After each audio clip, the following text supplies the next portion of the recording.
มา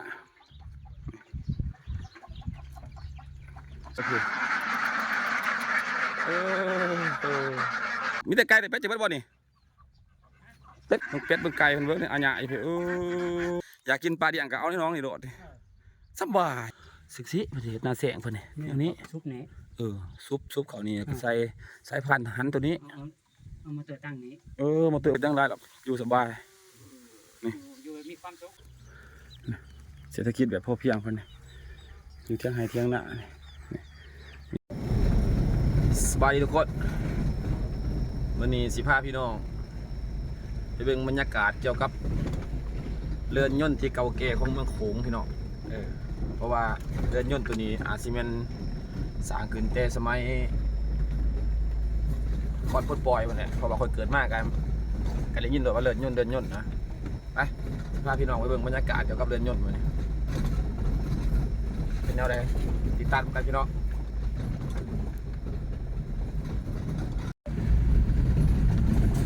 เส้นทางไปหาเรือนยนต์ก็เป็นทางยังเป็นทางดินแรงอยู่พี่น้องเพราะว่าแต่ก่อนก็เป็นกับปูย่างแหละแต่ว่าหลายปีมามันก็เบิดไปเนาะเพไปเนาะตอนนี้ยังเป็นดินแรงถือว่าทางปูย่างก็ยังได้เป็นบางหม่องนะ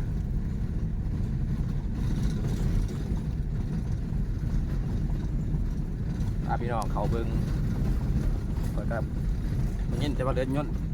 แต่เกิดมากก็เคยเห็นเป็นเรือนยนต์ที่ว่าเอาแก่นะแต่เดี๋ยวนี้มันมียนต์มาลงมาพี่น้องก็เดือไปแต่เพียงว่าเป็นหูเป็นหางซื้อเพราะว่าเรือนนี่สร้างเกินแต่ข้าวก่อนยึดอำนาจพระประเทศ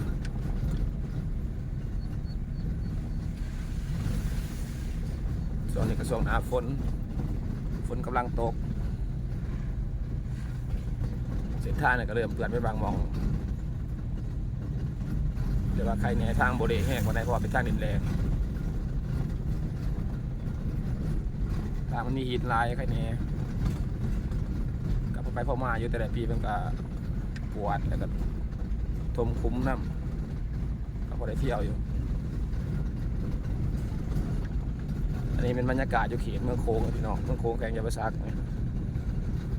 ผู้ที่เห็นเป็นผู้เขียวสายผู้เขียว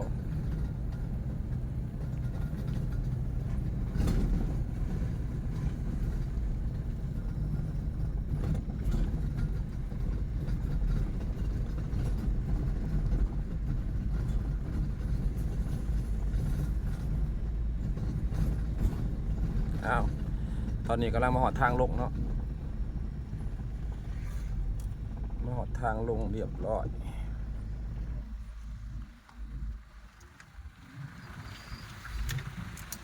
อันนี้เป็นทางลงทางหัวของเรือนยนต์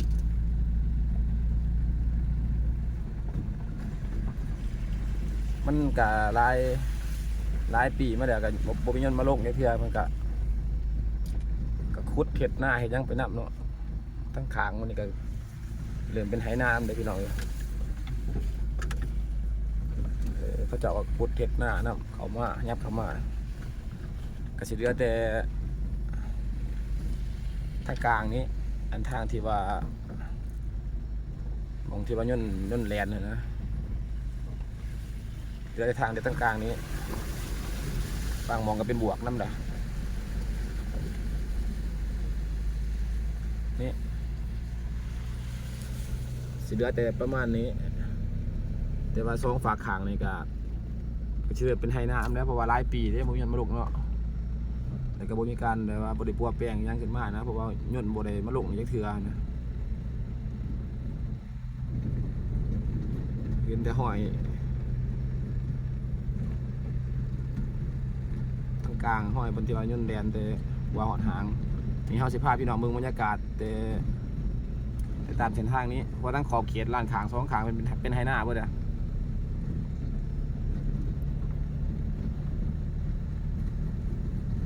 โอ้ก็ยาวอะไรพี่น้องเลยยาวเติบอยู่เลยโอ้มีหอดขี้งัวบาด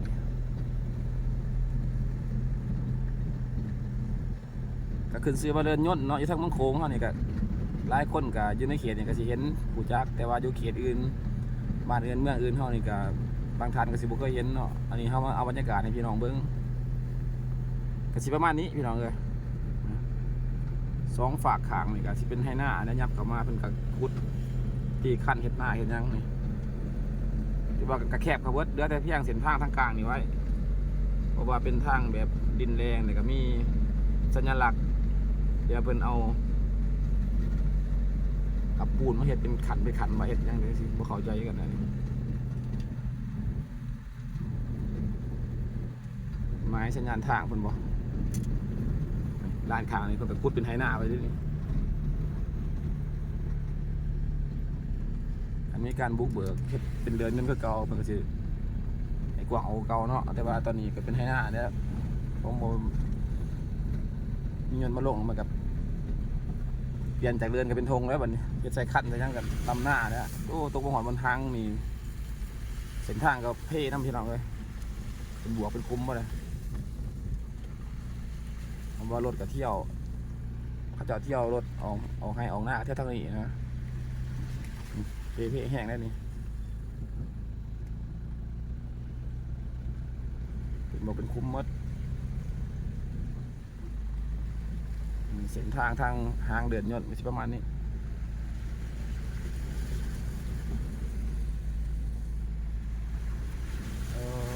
ทางนี้เพ่แห้งเลย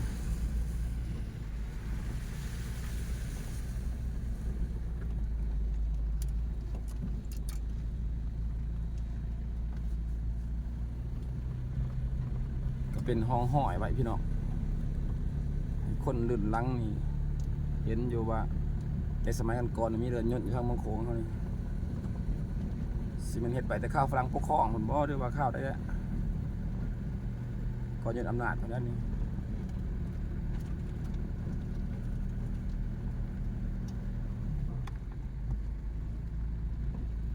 สุดทางพอดีความยาวสิประมาณอยู่เกือบ2 กิโลเมตรพี่น้องความยาวของเดินนี่นะก็มา2 ก็กลัวสัมมาจักว่าขี่รถมากระเฮิงเติบ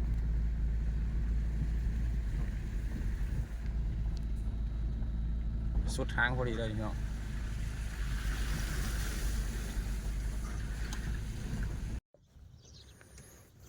เดินยนต์ตอนนี้เขาเดินอยู่ทางหางพี่น้องความยาวก็สิประมาณ2 กิโลกว่าแต่ปากกระเดือไปที่เพียงเส้นทางทางกลางนะพี่น้องเพราะว่า2 ฝากทางเขาเจ้าก็เริ่มเฮ็ดหน้าเป็นให้เป็นหน้าไปทางนี้ครับแต่ว่ามันหลายฝ่าหลายปีมาแล้วเนาะหลาย10 ปีมาแล้วบ่มีการแบบว่าขยายยังออกมานะบ่มียนต์มาลงจากเทือกง่ายๆไปซะประชาชนอยู่ตั้งเขตที่ว่ามีสายแดนติดจอดกับเรือนยนต์ในไกลๆนี่ก็ขุดเป็นให้เป็นหน้าออกมาอันนี้บ่ได้ปลูกเขานะก็สิประมาณนี้เรือนยนต์บัดเมืองอยู่ทางเมืองโขงหลายคนก็สิได้ยินแต่ชื่อว่าเรือนยนต์เนาะบางท่านก็สิบ่เคยออกมาจากเทื่อนะวันนี้เฮามาเอาภาพบรรยากาศฝากพี่ฝากน้องให้พี่น้องได้เห็นนํกันว่านี่มันเรือนยนต์บัดเมืองโขงเรือนยนต์อยู่เขตเมืองโขงแขวงจำปาสักประมาณนี้ที่ทางลาดนั่นก็เป็นสายผู้ที่ว่าติดกับฟังไปทางพุ่นก็เป็นขึ้นเป็นกระบานเส้นหาดนะฝากไปทางบ้านนั้นเสียนหาดแต่ก็บ้านดงบนท้องพุ่นนะไปทางฝากผู้ฝากทางหัวโค้งอันนี้มันอยู่ทางบ้านเมืองแสนต่อกับบ้านกลางโค้งประมาณนี้พี่น้องฝากพี่ฝากน้องไปสิพาพี่น้องย่างเลาะทงจะข่าวนึงเอาบรรยากาศให้พี่น้องเบิ่งทุกคนตอนนี้ข่อยมาฮอดเที่ยงหน้าของอ้ายผู้หนึ่งเนาะเราออกมาอยู่ทงนะเพราะว่าเดี๋ยวนี้เราออกมาเฮ็ดเฮือนอยู่นี้โอ้ยเฮือนเราก็มีจักผัดเขามีหยังนะจักเกี่ยวเขาทานทีเราเลี้ยงสัตว์เลี้ยงงัวเลี้ยงหยังหลายแล้วก็มีเถียงหน่อยเที่ยงหน่อยที่ว่าเราท่านเห็นกันไงเราจะอยู่เที่ยงหน่อยก่อนไปก่อนเราออกมาอยู่ให้อยู่หน้าโอ้เบิ่งพาพี่น้องเบิ่งบรรยากาศทงหน้าแล้วเที่ยงหน้าแล้วก็เราเลี้ยงยังไงโอ้พี่น้องเลย เลี้ยงเป็ดเลี้ยงไก่เออเลี้ยงเป็ดเลี้ยงไก่นี่นัดโดดมีแต่ไก่แต่เป็ดจะเบิดบ่นี่เป็ดไก่ไหมเขาเก่าเบิดบ่ฮะโอ้นี่เฮือดนี่ก็แม่นเนาะเป็ดพี่เต็มมาเยอะเลยนี่ หลายโพดเพชรนะปล่อยออกมาลงกันเบิด ลงกันเบิดโลดมันหลาย เพชรก็เกือบร้อยเพื่อนก็เป็นร้อยป้าย โอ้สนัดเนาะ สบายแต่บ่มีพายุสบายทัน โมตายเป็นบ่ บ่เคยตาย เป็ดไข่ เพชรไทย เออ เพชรขอยกำลังเลี้ยงลื่นน้อยเพราะเปิดเราเลี้ยงเราเก็บขายบางย่ำแรงวันหลายๆนี่ เออ เพชร200,000 เออเก็บไข่เลยมือละ100,000 200,000นี่รถอีแตนก็มีรถเกี่ยวเข่าก็มีเฮือนก็เพชรกำลังสิเดียวพี่น้องเอ้ยอุดมสมบูรณ์ขนาดเพิ่นออกมาอยู่หน้านี่เขตบริเวณใกล้ๆกับเรือนยนต์นี่แหละพี่น้องนี่ไปเบิ่งงัวจะมีไส้งัวจ้ะจะมาอยู่หน้าจักปีเหรอฮะ อยู่นี่หว่า อืม หัวซิกตะกี้ก็อยู่กระเทียงให้ก็เห็นเรือนที่กา เห็นอยู่เถียงตรงนี้มันเป็ดบนข้าวนี่ ได้แล้ว โอ้นี่ก็เฮือนอีกหลังหนึ่งนี่ ตรงนี้เรือนน้องนคร โอ้เฮือนน้องเมียจ้ะเนาะ พวกไห้แม่เขา ออกมาจากทงหน้าพี่น้องไฟฟ้าก็มีใส่ไฟฟ้าเนี่ยแกไม่ได้บาทผมนี่ ว้านี่ไงลงมันใกล้ๆ โอ้ต่อมาจากอยู่เนาะประมาณอยู่2-3 หลักเลยเนาะดึงเข้ามานี่ 300 มันแบ่งกันเนาะต่อกันมาเลยเนาะไปบัดต่อจากหมูมาเลยสบายกันอู้เฟืองพุงเป็ดพี่นะ นักก็ลง2ซ้ายกับลง2ซ้าย นี่ออกมาอยู่หน้าเลี้ยงเป็ดเลี้ยงไก่สถานที่เพิ่นใส่เศรษฐกิจแบบพ่อเพียงอยู่กับหน้าตัวเองนี่สบายหรอนี่น้ำนี่จะได้น้ำนี่เจาะบาลานใส่อันบ่มันจะเฮ็ด ของข่อย2บ่อ โอ้เจาะอยู่หันโอ้นี่ๆนอนเนาะ2 บ่อ เฮ็ดน้อยพี่กายเฮ็ด2ไห้นี่ข่อยได้30 โอ้2 ให้30เป็นบ่กุ้มกินแต่เซยเนาะ 30ป้ายแล้ว ของครอบครัวน้อย ฟังนั่นน่ะได้30ป้ายกัน2-3ไห้ ๆ3 ให้พอดีแสดงว่า5 ให้ก็อายุ6-70 สอบเนาะโอ้ขี้เป็ดขี้ไก่มันงามอีกน้ำนี่ก็ใส่น้ำบ่ได้ใส่น้ำทั้งทาดิบ่ได้ใส่น้ำคลองเลยพี่น้องเอ้ยเป็นใส่เป็นน้ำอันที่ว่าบาลานนี่มันเป็ดมันไก่เพิ่นเบิ่งนี่อันใหญ่พี่อันนี้เป็ดไข่เป็นเลี้ยงไข่เพิ่นว่าส่วนมันไข่เก็บได้วันหนึง200,000 ปลาย200,000 ปลายเพิ่นว่านี่พาไปย่างเบิ่งงัวทงงัวเพิ่นเลี้ยงงัวนำแน่เลี้ยงเป็ดเลี้ยงไก่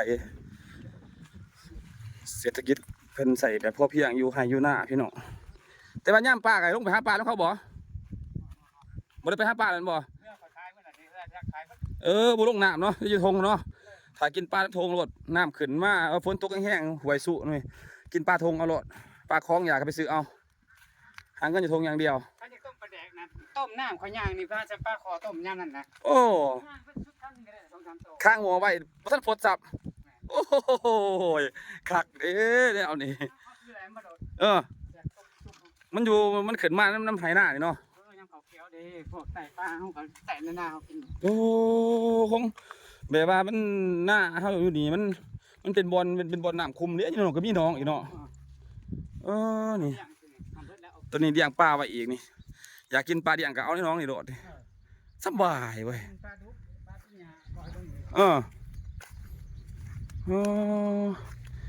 พาพี่น้องย่างบรรยากาศทุ่งนาใกล้ๆกับบริเวณเรือนยนต์นี่แหละสิไปเบิ่งงัวของเพิ่นอยู่หน้าบัดแดงบัดฝนบ่ได้เข้าบ้านเด้อแต่ก่อนนี่เพิ่นอยู่ในบ้านพุ่นออกเที่ยวเขามันก็เกือบเป็น10 กิโลเนาะบ่อยากไปมันไกลเนาะที่บอกออกมาอยู่ทงโลดมาลึงไฟออกมาก็ส่วนกันหลายคนต่อกันมาเลยจนฮอดหน้าเพิ่นเด้อมาก็มาจ่อน้ำใส่มาเฮ็ดเฮือนอยู่พี่เฮ็ดไปทั้งหน้าแล้งหน้าปีหน้าแล้งนี่ใส่น้ำบาลานจ่อใส่ไฟฟ้านี่ที่ว่าปีนึงนี่ซ้ำหาให้นี่ก็อะไรหา60 สอบเนาะให้ใหญ่เติบเนี่ยแต่หอดขายพวกนี้นะพวกหน้าปีกับเฮ็ดหัวหน้าปีสิบริไลประตูหน้าปี100ป้ายได้ของข่อยยังแต่ในบริเวณหัวอันบ่โอ้150มันงามได้แสดงว่าเขานี่มันงามเนาะเพราะว่ามันขี่เป็ดขี่ไก่มันหลายเนาะโอ้มันงามยำขี่สัตว์ได้พี่น้อง1 3 4 5ให้ขึ้นไปไล่ทั้งนี้เลยทั้งนี้ต่างหากเลยโอ้เฉพาะพวกทั้งนั้นนะประเทศ150ปีไกลแน่โอ้ขัดตัวแล้วเนี่ย เห็นหน้าเฮกตาร์เดียวเลยเขา150 สอบมันก็สุดยอดเด้อเพราะว่าเขามันงามขี่สัตว์นั่นเด้ขี่เป็ดขี่ไก่ขี่งัวนะเลี้ยงเป็ดเลี้ยงไก่ลายเจ้าของเขาอยู่กับหันเนาะนี่เที่ยงหน้าเขาเจ้าส่วนใหญ่ออกมาอยู่ทงลายตอนนี้เนาะ เนี่ยคนแดดเขาสิมาอยู่ในเขาดึงไฟมัน โอ้สิมาเห็นบ่นี่ เขาสิก่อน โอ้นี่เจ้าหนึ่งออกมาอีก เขาโปรดก็ได้แต่ทบเนี่ยทางกอยใช่ไหมได้ผม โอ้ร้านนี้ก็มาใหม่เนาะนี่เนาะ ลูกพงไส้เด้เคยพงไส้ โอ้นี่สิออกมาอีกเนาะไก่นี่อันเดินยนต์กับเพียงอันเดียวที่แบบรถจอดขาวมันหางของเดินยนต์นะคันเที่ยวนี่ส่วนร้ายคันย่ำเป็นย่ำฝนนี่มันเที่ยวทางเดินยนต์นี่ลงมานี้เนาะโอ้ไปย่ำแรงไปทางไหนก็ไล่ย่ำแรงเนาะโอ้ยบางทีงามหายงามได้พี่น้องจะเนี่ยมึงจะขี่งัวขี่ควายนี่ภายหน้านี่เดียนกองก็ได้บางทีนี่สนัดโดดทีนี่ความจริงงามเขาจากดมขึ้นมาบางทีบูแตกทีนี่ขยันสิว่าบ่อยเฮกตาร์นึงไล่ลอยกระสอบมันก็แม่นมันที่ขี่งัวขี่ควายฮะอยู่กันแบบพอเพียงสบายพี่น้องต้องขึ้นยังไรเฮ็ดหน้าเอาเขาใส่เราไว้กินเหลือกินก็ได้ขายเฮ็ดได้2กับลูกคือกันโบถามว่าอยู่ไก่คลองขึ้นมาเทิงนี่ก็เฮ็ดได้เพราะว่าเพิ่นใส่ว่าโจหนามบาลานเด้โจไปจาก2 หู้เพิ่นว่าโป่มขึ้นมาย่านบ่รู้แรงนะเฮ็ดหน้านี่เจ้าหนึ่งก็สิเตรียมมาปลูกเถียงอีกนี่คนใหม่คนอุปกรณ์มาไปแล้วนี่เด้คนแข็งมาเรียบร้อยไปเลยเป็นเสาเถียงเป็นอย่างเพิ่นออกมาอยู่ไกลกันนี้อันนั้นเพิ่นมาอยู่รนแล้วฮะ10 ปลายปีเพิ่นเกิดเป็นเพื่อนเป็นบ้านของมันเละเฮ็ดเพื่อนโกอยู่2 หลังพุ่นแลกับน้องเพิ่นเฮ็ดถั่วให้ยังผมบ่ได้ทันทีเพิ่นโอ้ใส่ชีวิตแบบพอเพียงก็ง่ายพี่น้องอยู่ง่ายสบายกันน้ำหน้านี่ก็เริ่มมีแล้วเป็นว่าซ้ำยามฤดูฝนนี่ซ้ำปลานี่ขังหมอใบยางน้ำข้างหน้า2 ข้างหน้านี่ก็ได้กินแล้วเพิ่นว่าเล็กซักเอารถปลาหลายเขตนี่เพิ่นว่าเดี๋ยวกับปลาในน้องเนี่ยเดี๋ยวกับปลาเกิดมาเสียงทาพันเนี่ยโอ้นี่วิธีการพันใส่ปูมแบบนี้นี่พี่น้องเห็ดหน้าแสงเขาเห็ดไข่เลยมาตั้งจะกินเป็นสัตว์โง่นี่มอเตอร์เลยสายพันธุ์เกาะใส่มอเตอร์ใหญ่เอาไฟลงนี่เนาะสายพันธุ์เกาะมอเตอร์3 โลโอ้นี่ถือว่าจ่อลงไปใส่ทอลอยลงไปเนาะสึกสิประเทศนาแสงเพิ่นนี่อันนี้ซุปนี้ซุปเขานี่ใส่สายพันธุ์หันตัวนี้เอามาเตือตั้งนี้มาเตือมาวางในนี้เนาะแล้วก็ใส่สายพันธุ์ชนิดเสียบไฟแท็บเขาก็เรียบร้อยเนาะซ้ำสีใส่เบิดมือเราน้ำนี่เต็มเลยเลยนี่เฮ็ดหน้าได้2 กับลูกสบาย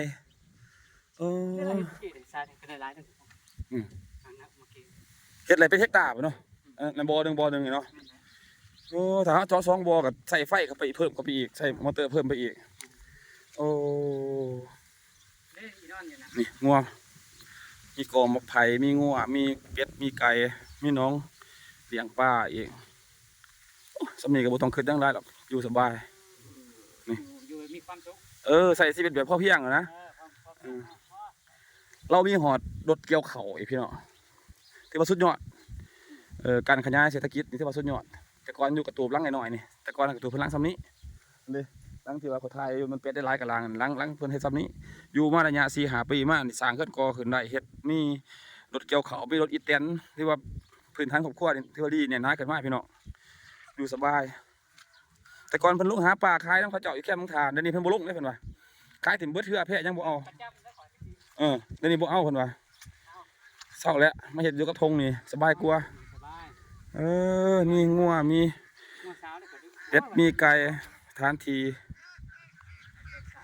คักพี่น้องทงหน้านี่ก็กวางควางสบายเย็นอากาศเย็นไปเย็นนั่นเนาะสิว่าฮ้อนบ่ได้ฮ้อนเด้อเย็นดีไปลมมันบ่อยๆก็เถียงก่อนนั้นเย็นน่ะขึ้นมานอนแต่ว่าเย็นดีดิจากเมื่อเฮือนอยู่แต่เถียงมันเย็นคักเปิดทางวัดเขาว่าเย็นอันนี้ก็เป็นเถียงอีกเถียงหนึ่งพี่น้องอีกเจ้าหนึ่งเพราะจะคล้องเป็นบริยูโอ้ออกมาอยู่ไฮยูน่ากันพี่น้องอยู่ตามให้ตามหน้าสไลด์เดี๋ยวนี้เพิ่นย้ำใหญ่ออกมาอยู่ไฮยูน่าเพื่อเพราะว่าอยู่บ้านกับเที่ยวมากกับไก่นะย้ำเพชรหน้าก็ออกเขาบ่ง่ายโอ้สะอ่อนเป็ดสะอ่อนไก่เพิ่น แต่ว่าเจะคล้าของมันบ่อยู่หรอกพี่น้องมันเมียนเครื่องมาเรียบร้อยเบิดเลยสิมันเพิ่นไปน้ำงอน้ำขวดเพิ่นบ่ได้ว่าจังได๋ขอยยางพัดมากเด้อทายพี่น้องเบิ่งโอ้ยพุงเป็ดพุงไก่เป็นน้ำกลางสะอ่อนเด้อเพิ่นขนาดโอ้มีขอกเป็ดดิพ่อเสียงเป็ดห้องไปสิพาพี่น้องย่างไปเบิ่งขอกเป็ดอยู่หั่นเองนี่ย่างไปทางขนาดนี่แหละ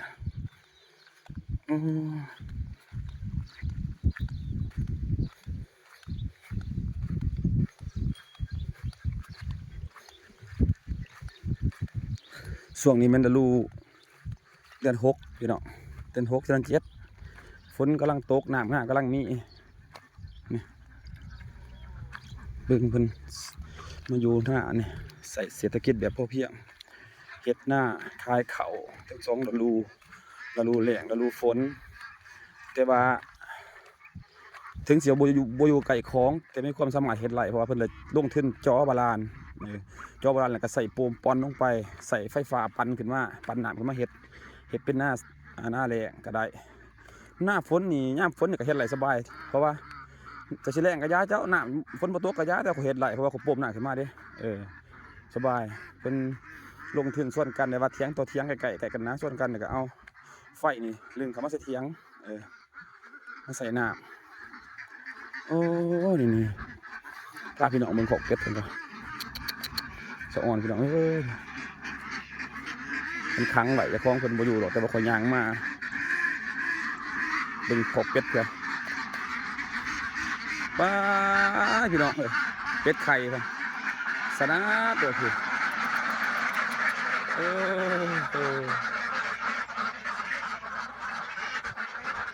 เศรษฐกิจแบบพอเพียงพี่น้องสุดยอดร้ายเป็นเห็ดนี่ครับประมาณ100 ปลายโตอยู่นี่นี่เทียงพันอยู่กับนี่หน้าบ่อยงามพี่โบขี่ไปขี่ไก่ไหลลงมานี่เนาะงามเลย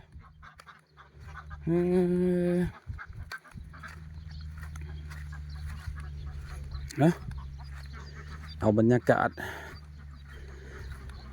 การดำรงชีวิตของระหว่าง2-3 ครอบครัวที่อยู่ทงหน้านี่เนาะเป็นออกมาอยู่ตามทงเป็นเศรษฐกิจแบบพอเพียงมาฝากพี่ฝากน้องเพิ่นบ่ได้เข้าบ้านเด้ยุดทงตลอดคือเถียงเหนือนี่เพิ่น2เถียงเพิ่นนี่เพิ่นอยู่มานี่ได้10 ปีเด้พี่น้อง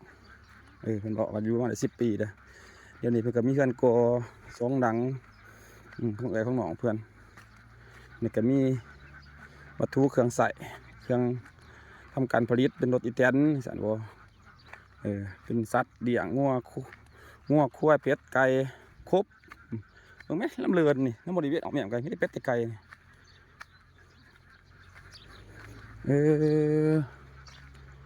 คักหลายพี่น้องยุ่งง่ายกินง่ายไม่ต้องคิดยังไรสบายคือเพิ่นว่าเนาะทางเที่ยงอันมีหัวรถเกี่ยวเข่ารถใหญ่รถเกี่ยวเข่าอีกฮะพี่น้องเบิ้งประมาณนี้บริเวณที่บัดติดไก่กับเรือนยนต์นั่นนี่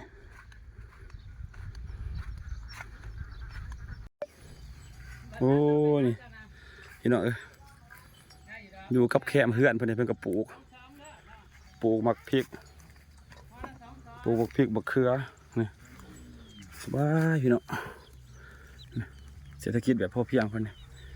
อยู่เที่ยงไห้เที่ยงหน้ามีต้นมะคุงมีต้นปลูกผักปลูกหญ้ากินนี่เลยเพื่อนเพื่อนกำลังสร้างไก่จีซ้ำเด็ดเลย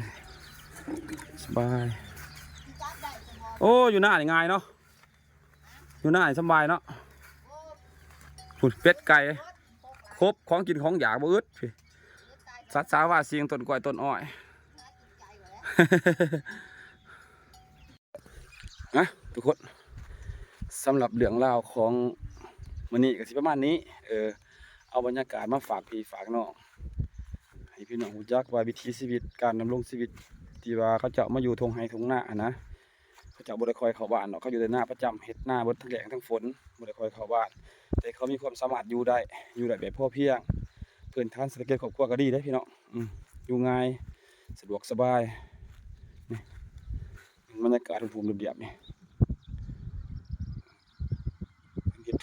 หัวที่ว่าเป็นเห็ดในหน้าแซงนี่